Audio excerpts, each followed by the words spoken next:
students, welcome back to your own channel, The Economics Times. Economics times ये एक ऐसा channel है जो कि आप लोगों को इकोनॉमिक्स की सारी वीडियोस 11th और 12th क्लास का बीए और बीकॉम का फर्स्ट और सेकंड ईयर का सारा सिलेबस कंप्लीटली प्रोवाइड कराएगा। और आने वाले टाइम तक जो भी वीडियोस जिन्होंने अभी तक पुरानी वीडियोस नहीं देखी हैं वो वीडियोस जरूर देख लें, ताकि जो भी आप लोगों का पुराना सिलेबस जो कवर नहीं हो पाया है वो आप लोग कवर कर पाए। ठीक है ना। तो आज हम स्टार्ट करने वाले हैं जो कि हमने माइक्रो इकोनॉमिक्स का जो फर्स्ट चैप्टर स्टार्ट किया था क्लास 11th और बीए और बीकॉम फर्स्ट ईयर के स्टूडेंट्स के लिए। तो आज हम उसको आगे स्टार्ट करेंगे, आगे उसको कंटिन्यू करेंगे। तो आगे आज का टॉपिक है क्या? अपॉर्चुनिटी कॉस्ट, एमआरएस और पीपी कर्व। ये एक इंपॉर्टेंट टॉपिक है। पिछली क्लास में हमने पढ़ा था, पिछली वीडियो के अंदर में कि सेंट्रल प्रॉब्लम्स क्या होती हैं, स्कैरसिटी क्या है और इसके बेसिक्स कुछ हमने पढ़े थे। आज हम पढ़ेंगे क्या कि अपॉर्चुनिटी कॉस्ट क्या है, ये किस तरह का रोल प्ले करती है किसी भी इकोनॉमी के अंदर में। तो ये एक इंपॉर्टेंट टॉपिक है। ठीक है ना। एग्जाम के अंदर में ये 100% आने की संभावना रहती है, तो इसीलिए इस टॉपिक को बिल्कुल केयरफुली और ध्यान से देखें, नोट्स बनाएं। अगर आप लोगों ने पुरानी वीडियो नहीं देखी है तो पुरानी वीडियो जरूर देखें, और इस वीडियो को अगर आप प्रॉपर टॉपिक को समझना चाहते हैं तो एंड तक पूरी वीडियो जरूर देखें। अगर बीच में 10-20 सेकंड, 30 सेकंड, 50 सेकंड अगर देख करके छोड़ देंगे तो आपको पूरे टॉपिक की इंफॉर्मेशन नहीं मिल पाएगी। ठीक है ना। तो पूरी वीडियो देखें। अगर आपको वीडियो पसंद आती है तो उसको लाइक करना ना भूलें, शेयर करना ना भूलें अपने फ्रेंड्स के साथ में, और चैनल को सब्सक्राइब जरूर कर लीजिएगा और बेल आइकन जरूर दबाइए, ताकि आने वाले टाइम पर जो भी वीडियोस अपलोड होने वाली हैं उसका नोटिफिकेशन आपको मिलता रहे। ठीक है ना। तो आइए स्टार्ट करते हैं आज का topic, opportunity cost. Opportunity cost क्या होता है? अपॉर्चुनिटी नाम से ही पता लगा है, अपॉर्चुनिटी किसी चीज का अवसर, हिंदी में इसको अवसर लागत कहते हैं। अपॉर्चुनिटी का मतलब क्या है? जब कोई भी व्यक्ति, किसी भी या व्यक्ति हो, प्रोड्यूसर हो, इकोनॉमी हो, कोई भी व्यक्ति है, तो वो क्या करता है, जब किसी भी उसके पास में क्योंकि हमारे पास रिसोर्सेज क्या है, लिमिटेड है। हमने लास्ट वीडियो में पढ़ा कि रिसोर्सेज हमारे पास क्या है, लिमिटेड है। जब लिमिटेड रिसोर्सेज वाली बात आ जाती है तो क्या होता है कि हमारे पास में चॉइस उत्पन्न हो जाती है। चॉइस उत्पन्न होने का मतलब यह है कि अगर मेरे पास में पैसे कम है, फॉर एग्जाम्पल मेरे पास में 500 रुपए हैं और मैं मार्केट में गया, कुछ सामान खरीदना है, मेरे को एक शर्ट खरीदनी है और एक बुक खरीदनी है और एक मुझे जूते खरीदने हैं। तो मेरे पास रिसोर्स क्या है? पैसा। वो क्या है? लिमिटेड, 500 रुपए। तो 500 रुपए जो लिमिटेड मेरे पास में रिसोर्स है, उससे मेरे को क्या करना पड़ेगा? मैं शर्ट, बुक और जूते तीनों एक साथ तो 500 रुपए में खरीद नहीं सकता भाई, लंगर तो चल नहीं रहा भंडारा। ठीक है ना, कि मैं सारी चीजें एक साथ में मुझे मिल जाएंगी, मेरे पिताजी की दुकानें तो है नहीं। तो अब क्या होगा कि मुझे चॉइस करना पड़ेगा कि मैं किताब खरीदूं, कि मैं शूज खरीदूं, कि मैं शर्ट खरीदूं। तो मैं ऐसा ऑप्शन चूज करता हूं जो कि मुझे ज्यादा सेटिस्फाइड करे।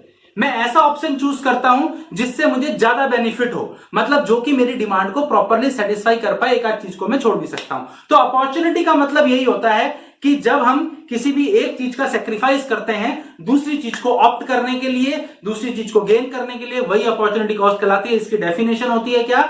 It is the next best alternative sacrificed. मतलब कि जब एक व्यक्ति किसी नेक्स्ट बेस्ट ऑल्टरनेटिव के लिए पहले वाली चीज का या पहले वाले ऑप्शन का सेक्रीफाइस करता है तो उसको कहते हैं अपॉर्चुनिटी कॉस्ट। जैसे कि बहुत सारे आप लोगों में से बहुत सारे फ्रेंड्स हैं, मेरे बहुत सारे स्टूडेंट्स हैं जो कि इस वीडियो को देख रहे हैं अभी इस टाइम पर अपने टीवी शोज को छोड़ करके।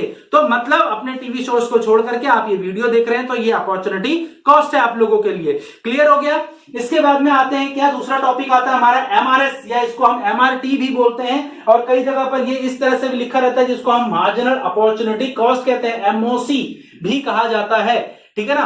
तो एमआरएस, एमआरटी या MOC, marginal opportunity cost. MRS का मतलब होता है मार्जिनल रेट ऑफ सब्स्टिट्यूशन या फिर मार्जिनल रेट ऑफ ट्रांसफॉर्मेशन।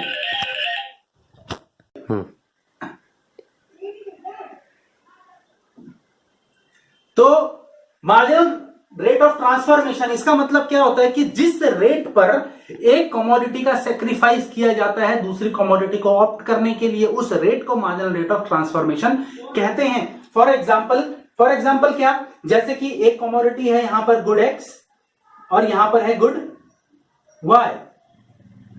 अगर कंज्यूमर क्या कर रहा था, पहले इसकी 10 यूनिट का कंजम्पशन या प्रोडक्शन कर रहा था प्रोड्यूसर, और इसका 1 भी यूनिट का प्रोडक्शन नहीं कर रहा था। ठीक है ना। तो अब क्या है, प्रोड्यूसर ने क्या करा कि Y की कमोडिटीज का प्रोडक्शन करना शुरू कर दिया, इसकी 2 यूनिट का प्रोडक्शन करा उसने, और इसकी क्या करा, इसकी 10 यूनिट उसने कम कर दिया, 1 यूनिट उसने क्या कर दी, कम कर दी।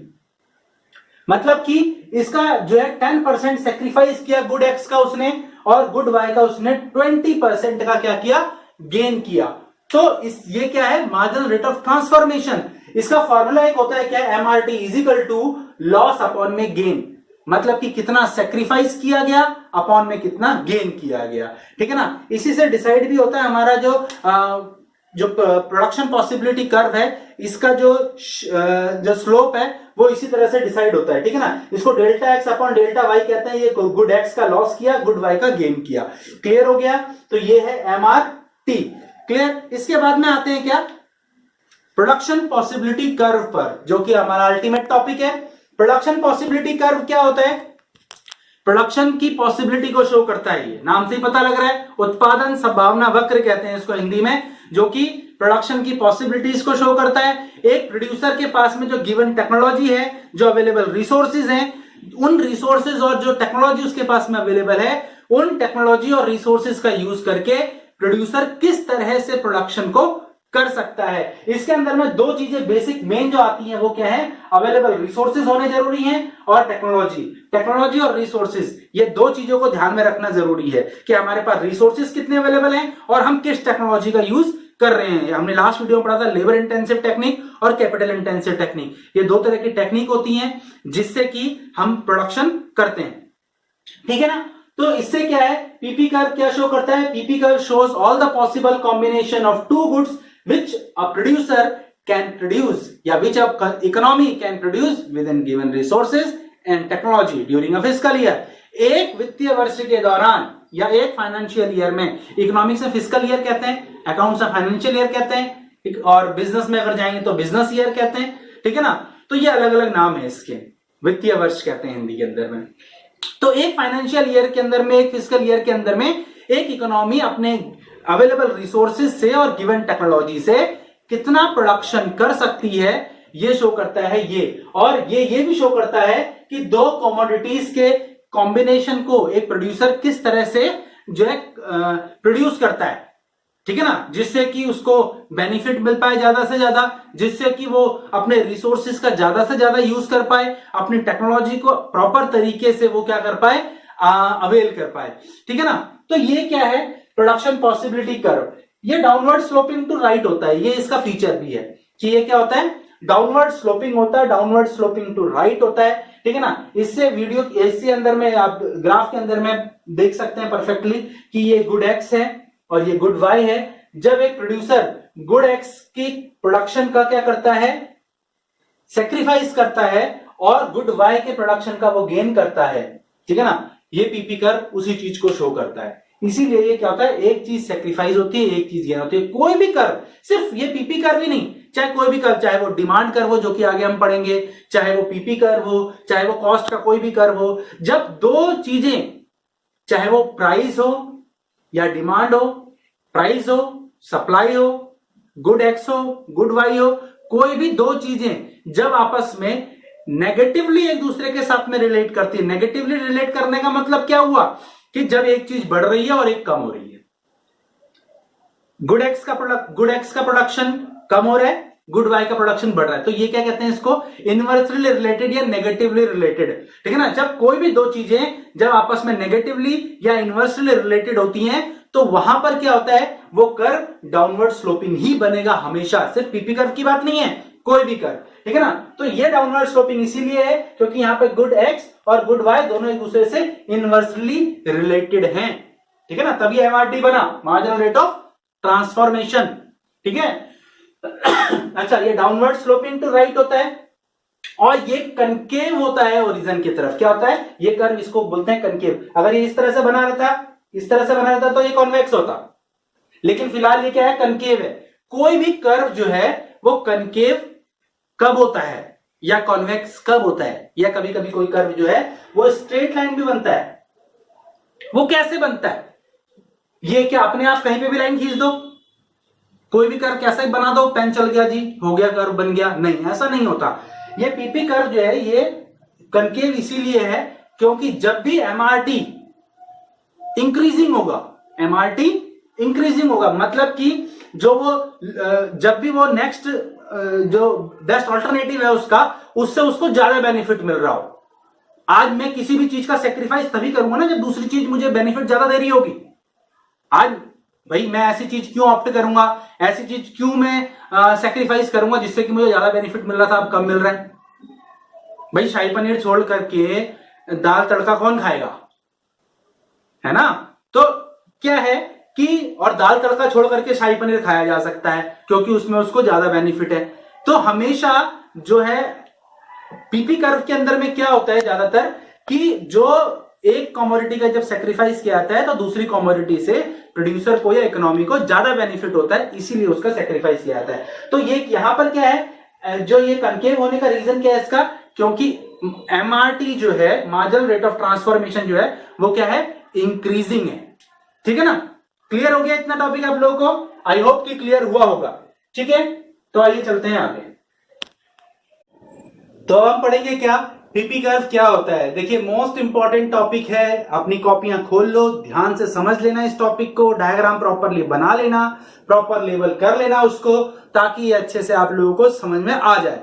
ठीक है, तो पीपी कर्व, इसमें शिफ्ट, पीपी कर्व तो हमने पढ़ लिया ऑलरेडी, पीपी कर्व क्या होता है। अब हम पढ़ेंगे क्या, शिफ्ट ऑफ पीपी कर्व। जो पीपी कर्व है कभी कभी वो राइटवर्ड को और कभी कभी वो लेफ्टवर्ड को शिफ्ट भी हो जाता है। शिफ्ट कैसे, मतलब अलग अलग चीजों की वजह से, बहुत सारी प्रॉब्लम्स की वजह से, कभी कभी रिसोर्सेज का प्रॉपर यूटिलाइजेशन नहीं हो पाता, कभी कभी एक्सेस यूटिलाइजेशन हो पाता है, कभी कभी नॉर्मल एवरेज ठीक ठाक यूटिलाइजेशन हो पाता है। ठीक है ना। तो एक्चुअल जो पीपी कर्व है वो बेसिक पीपी कर्व क्या है, ये है बीच वाला जो मैंने बनाया है विदाउट डॉटेड। ठीक है ना। ये क्या है पीपी कर्व, ये वो पीपी कर्व है जो कि तब बनाया जाता है जब जो भी रिसोर्सेज हमारे पास में अवेलेबल है, जो भी टेक्नोलॉजी हमको गिवन है, उस गिवन टेक्नोलॉजी और अवेलेबल रिसोर्सेज के बेसिस पर जो भी जब जो एक प्रोड्यूसर जो है दो गुड्स के कॉम्बिनेशंस को इस पीपी कर्व के अंदर में शो करवाता है, तो वो क्या है, ऑप्टिमम यूटिलाइजेशन ऑफ रिसोर्सेज कहलाता है, जब वो प्रॉपरली यूज कर लेता है उन रिसोर्सेज और टेक्नोलॉजी को। ठीक है ना। तो ऑप्टिमम यूटिलाइजेशन ऑफ रिसोर्सेज ये वो तब है जब आपने अच्छी पढ़ाई करी, अच्छी मेहनत करी, आपने जो डिसाइड किया था कि हाँ मुझे 90 लाना है, तो 90 आपके आ गए, तो that is optimum utilisation of your resources. ठीक है ना। अगर कई बार क्या होता है कि ये जो रिसोर्सेज हैं इसका यूटिलाइजेशन क्या हो जाता है, हम कम कर पाते हैं। फॉर एग्जाम्पल हम स्कूल भी जा रहे हैं, हम कोचिंग क्लासेस में भी जा रहे हैं, यूट्यूब पे वीडियोस भी देख रहे हैं, किताबें भी हमारे पास, पर हम लोग मन लगा के पढ़ाई नहीं कर पा रहे। तो हम मन लगा के जब पढ़ाई नहीं कर पा रहे हैं, जिसकी वजह से क्या हो रहा है कि हमारे जो मार्क्स हैं, हमने डिसाइड तो करा 90 लेकिन आए 70 कैसे आ गए, क्योंकि हमने अपने रिसोर्सेज को प्रॉपरली यूटिलाइज नहीं करा, इसकी वजह से 90 आ गए, है कि नहीं। एक ही क्लास में पढ़ने वाला बच्चा एक टॉपर बन जाता है, एक फेलियर है। क्यों है, क्योंकि वो अपने रिसोर्सेज का प्रॉपर यूटिलाइजेशन नहीं कर पाता। तो रिसोर्सेज का प्रॉपर यूटिलाइजेशन अगर नहीं होगा तो ये जो पीपी कर्व है ये लेफ्टवर्ड को शिफ्ट हो जाएगा, किधर, यहां से इधर को लेफ्टवर्ड को शिफ्ट हो जाएगा, जिसको हम अंडर यूटिलाइजेशन ऑफ रिसोर्सेज कहते हैं। क्या कहते हैं, under utilisation of resources. Clear है। ऑन द अदर हैंड इसका उल्टा भी हो सकता है भैया। उल्टा कहने का मतलब क्या कि अगर यूटिलाइजेशन अच्छा हो गया, ज्यादा हो गया रिसोर्सेज और टेक्नोलॉजी का, आपने डिसाइड करा 90 मार्क्स, मेहनत करके और अच्छे से रिसोर्सेज का यूज करके, रात रात भर पढ़ करके, और एग्जाम में आप अच्छा लिख करके आए हो, आपके 95, 96, 97 आ गए। तो ये क्या हुआ, अपने रिसोर्सेज का आपने मैक्सिमम यूटिलाइजेशन करा। कई बच्चों के 100 में से 100 भी आ जाते हैं। अब 100 में से 101 तो आ नहीं सकते, तो 100 में से 100 मार्क्स अगर उसके आ जाते हैं, 99 आते हैं, 98 आ जाते हैं, तो these are more than enough, ये बहुत ठीक है। तो ये क्या है, अपने रिसोर्सेज का मैक्सिमम यूटिलाइजेशन। तो इसी तरह से पीपी कर्व भी क्या है, जब अपने इकोनॉमी अपने रिसोर्सेज का और अपनी टेक्नोलॉजी का प्रॉपर यूटिलाइजेशन करती है, उनको एक्स्ट्रा यूटिलाइजेशन कर लेती है, जिसको मैक्सिमम यूटिलाइजेशन ऑफ रिसोर्सेज या ग्रोथ ऑफ रिसोर्सेज कहते हैं। तो पीपी कर्व जो है वो राइटवर्ड को शिफ्ट हो जाता है। ये याद रखना कि इकोनॉमी के अंदर में कोई भी अच्छी चीज होगी, कोई भी अच्छी गवर्नमेंट की तरफ से कोई भी पॉलिसी लाई जाएगी, तो उसकी वजह से इकोनॉमी हमेशा क्या करेगी, जो पीपी कर्व है इकोनॉमी का, वो हमेशा राइटवर्ड को शिफ्ट होगा। और कोई भी इस तरह की दुर्घटनाएं होंगी, जैसे कि अभी लॉकडाउन चल रहा है, इसकी वजह से इकोनॉमी बहुत ज्यादा डाउन जा रही है, सारा बिजनेस बंद है, कमर्शियल, इंडस्ट्रियल सब बंद है, school, colleges, everything is close. तो इससे क्या है, इकोनॉमी पर नेगेटिव इंपैक्ट पड़ रहा है, प्रोडक्शन पॉसिबिलिटीज कम हो रही है, तो ये पीपी कर्व जो है लेफ्टवर्ड को शिफ्ट हो जाएगा। और इस बार के जो 2020 और 21 सेशन के विद्यार्थी हैं, इन लोगों के लिए तो ये हॉट टॉपिक है लॉकडाउन वाला। ये याद रखना, लॉकडाउन के इंपैक्ट जरूर आएंगे इकोनॉमिक्स के अंदर, कि इकोनॉमी पर लॉकडाउन का क्या इंपैक्ट पड़ा, ठीक है ना। तो ये लेफ्टवर्ड और राइटवर्ड क्लियर हो गया। अब जैसे कई बार क्वेश्चन इसमें से क्या आता है, इसमें से कई बार क्वेश्चन आता है कि प्रधानमंत्री उज्ज्वला योजना, उज्ज्वला योजना आप लोगों को पता है, इसमें गवर्नमेंट ने घर घर सिलेंडर, गैस सिलेंडर के कनेक्शन बांटे हैं, तो उससे हमारे पीपी कर पर क्या इंपैक्ट पड़ा है, तो पीपी कर उससे राइटवर्ड को शिफ्ट हो गया, क्योंकि जिन लोगों के पास में जो है चूल्हे नहीं थे, गैस चूल्हे नहीं थे, उन लोगों के पास में गैस चूल्हे आ गए। जो लोग पहले लकड़ियां काट करके फायरवुड पे जो है खाना बनाते थे, अब एक तो क्या हुआ, एलपीजी गैस का यूज करना शुरू कर दिया उन्होंने, पॉल्यूशन भी कम हुआ। दूसरा क्या है, हमारे जंगल जो कट रहे थे लकड़ी जलाने के लिए यूज कर रहे थे, जो लोग जंगल काट रहे थे वो बचने शुरू हो गए। तो इसका कुल मिलाकर के पॉजिटिव इंपैक्ट पड़ा। मोनेटाइजेशन का इफेक्ट पूछ सकते हैं कि मोनेटाइजेशन का क्या इंपैक्ट हुआ, डिमोनेटाइजेशन का। अच्छा, इसके बाद में क्या है, बाढ़ आ गई कहीं पर, कि भाई केरला में बाढ़ आई या आसाम में बाढ़ आई, उसका इंपैक्ट क्या होगा, भूकंप आया तो उसकी वजह से क्या इंपैक्ट पड़ा, बाढ़ आ गई, सूखा पड़ गया, बारिश आ गई, ओले पड़ गए। तो ये सारी चीजें जो है ये पीपी कर्व को नेगेटिवली इंपैक्ट करेंगी। और जब पीपी कर्व जो है, क्योंकि पीपी कर्व ये डायरेक्टली रिलेटेड है किसी भी इकोनॉमी की ग्रोथ से, ग्रोथ या डी ग्रोथ से डायरेक्टली रिलेटेड है, तो ये एक इंपॉर्टेंट पार्ट प्ले करता है किसी भी इकोनॉमी की स्टेबलाइजमेंट के अंदर, ठीक है ना, कि वो कितनी स्टेबल है, ग्रोथ हो रही है, डी ग्रोथ हो रही है, क्या हो रहा है, इसके लिए पीपी कर्व बहुत ज्यादा जिम्मेदार है। और ये लोगों को और हम लोगों को, सरकार को, ये एक रिफ्लेक्शन है सरकार का, गवर्नमेंट की पॉलिसीज का, कि हम किस तरह से अपने रिसोर्सेज का यूटिलाइजेशन कर पा रहे हैं या फिर नहीं कर पा रहे हैं। क्लियर है? तो ये टॉपिक मेरे ख्याल से क्लियर हो गया आप लोगों का। इसके बाद में आते हैं क्या, जो पीपी कर्व है वो अलग अलग शेप में बनता है, क्या हमेशा ऐसे ही बनेगा? नहीं, अलग अलग तरीके से बन सकता है। पीपी कर्व जो है उसकी 3 अलग अलग शेप्स हैं। एक होते हैं कनकेव, इसको बोलते हैं कनकेव, ये है कनकेव, ये है कॉन्वेक्स, और ये है straight line.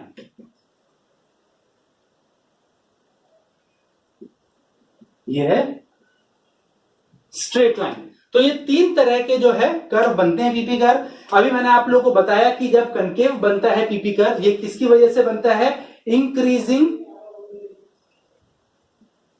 Increasing MRT. MRT increasing होगा, मतलब कि जब प्रोड्यूसर को या इकोनॉमी को किसी भी अपनी पुरानी चीज को सेक्रीफाइस करके जब वो नई अपॉर्चुनिटी को अडॉप्ट कर रही है, तो उससे उसको क्या मिले? बेनिफिट मिले। जब बेनिफिट मिलेगा तब ये कर्व बनेगा, इंक्रीजिंग एमआरटी होने की वजह से, ठीक है ना। इंक्रीजिंग एमआरटी कब होगा? जब लॉस ज्यादा और गेन कम होगा। लॉस ज्यादा और गेन कम, मतलब MRT is equal to loss upon में गेन। तो जब लॉस ज्यादा और गेन कम होगा तो इंक्रीजिंग एमआरटी कहलाएगा। मतलब कि जब इकोनॉमी लॉस ज्यादा कर रही है, मतलब जल्दी जल्दी वो पुराने वाले ऑप्शन को खत्म करना चाहती है, तो वो जल्दी जल्दी फटाफट उसको क्या करती है? उसका सेक्रीफाइस करना शुरू कर देती है और नई टेक्नोलॉजी का और नई अपॉर्चुनिटी का वो क्या करती है? अडॉप्शन करती है। क्लियर है? और दूसरा, ये जब कॉन्वेक्स कब होता है? कॉन्वेक्स तब होता है जब एमआरटी क्या होता है? Decreasing MRT. ये वाला कर्व बनने की पॉसिबिलिटीज कम रहती हैं, क्योंकि कोई भी इकोनॉमी जो है वो जब भी नई ऑप्शन को अडॉप्ट करेगी तो उससे पहले वाले ऑप्शन से उसको नुकसान होने की संभावना कम ही है, क्योंकि वो अडॉप्ट ही तब करेगी जब उसको दूसरी वाली से, जिसको वो अडॉप्ट करे, उससे बेनिफिट मिलेगा। तो ये तब होगा जब पहली वाली तो उसने वो वही वाली बात ना, धोबी का कुत्ता ना घर का ना घाट का। यहां से मैं सोच रहा था कि मुझे जो है उत्तराखंड जाना है, तो मैंने ट्रेन छोड़ दी, उधर बस भी नहीं मिली, तो इससे क्या हुआ? मेरे को नुकसान हुआ। या ट्रेन छोड़ दी, ट्रेन से जल्दी पहुंच जाता, अब बस ले ली, बस में पैसे भी ज्यादा लग रहे हैं, कंफर्टेबिलिटी भी नहीं है, देर से भी पहुंच रहा हूं, तो ये क्या है? मेरे लिए अच्छा ऑप्शन नहीं है। क्लियर हो गया? तो ये क्या है? डिक्रीजिंग एमआरएस हो गया, एमआरटी हो गया। गवर्नमेंट की कई पॉलिसीज ऐसी होती हैं जिसमें गवर्नमेंट जो पॉलिसी बनाती है उससे क्या होता है? कई बार उतना प्रॉफिट नहीं मिल पाता गवर्नमेंट को, तो उस केस में ऐसा हो सकता है। और तीसरा क्या है, स्ट्रेट लाइन जो है पीपी कर्व, ये कब बनता है? स्ट्रेट लाइन पीपी कर्व तब बनेगा जब कांस्टेंट एमआरएस होगा। कांस्टेंट एमआरएस या एमआरटी कांस्टेंट होगा तभी। तो एमआरएस कांस्टेंट तब रहता है, एमआरटी कांस्टेंट तब रहता है जब नो प्रॉफिट नो लॉस, मतलब कि जो लॉस और गेन है ये इक्वल होगा, जितना लॉस किया उतना ही गेन हुआ, तो कांस्टेंट बन जाएगा जी। क्लियर है? ये क्या है, स्ट्रेट लाइन कर्व बनेगा। क्लियर हो गया? तो आई थिंक ये सारा आप लोगों को क्लियर हो गया होगा। इसके अलावा कई बार ऐसा भी होता है कि एक प्रोड्यूसर या एक इकोनॉमी जो है वो किसी भी एक गुड के प्रोडक्शन को कांस्टेंट करके दूसरे के प्रोडक्शन को बढ़ा देती है। जैसे कि ये है, यहां से इसको कांस्टेंट रखा, इसको बढ़ा दिया, या इसको कांस्टेंट रखा, इसको बढ़ा दिया। ऐसा भी हो जाता है कई बार, है ना? कई बार ऐसा भी हो जाता है कि इसको कांस्टेंट रखा है, दूसरा कर्व बन गया, तो इस तरह से भी हो जाता है कई बार। कई बार ये जो स्ट्रेट लाइन की अगर हम बात करें तो ये इस तरह से भी हो सकती है कि यहाँ पर y के प्रोडक्शन को कांस्टेंट करके y के x से प्रोडक्शन को कम कर दिया। तो कई बार ये इस तरह से भी कर्व बन जाते हैं, ठीक है ना? ये तब होता है जब इकोनॉमी जो है या प्रोड्यूसर जो है वो किसी भी एक कमोडिटी के प्रोडक्शन को कांस्टेंट करके दूसरे के प्रोडक्शन को, दूसरी कमोडिटी के प्रोडक्शन को या तो बढ़ाना चाहती है या तो कम करना चाहती है। क्लियर हो गया? तो ये था पूरा टॉपिक आज का पीपी कर्व। होप कि आप लोगों को समझ आया होगा। समझ में आया तो लाइक करें, अपने फ्रेंड्स को शेयर करें, चैनल को सब्सक्राइब करना ना भूलें, बेल आइकन को जरूर दबा दें ताकि आने वाली वीडियोस आप लोगों को टाइमली मिल पाए और टाइमली आप सबसे पहले देख पाएं, और इससे आप लोग जो है टाइमली अपने नोट्स बना पाएं और प्रिपेयर कर पाएं अपने एग्जाम्स के लिए, क्योंकि इस साल आप लोगों को टाइम कम मिलने वाला है। वैसे ही जुलाई में स्कूल खुलेंगे, उससे पहले आप लोग अपना आधा सिलेबस कंप्लीट कर सकते हैं। ठीक है, मिलते हैं अगली वीडियो में। Thank you very much.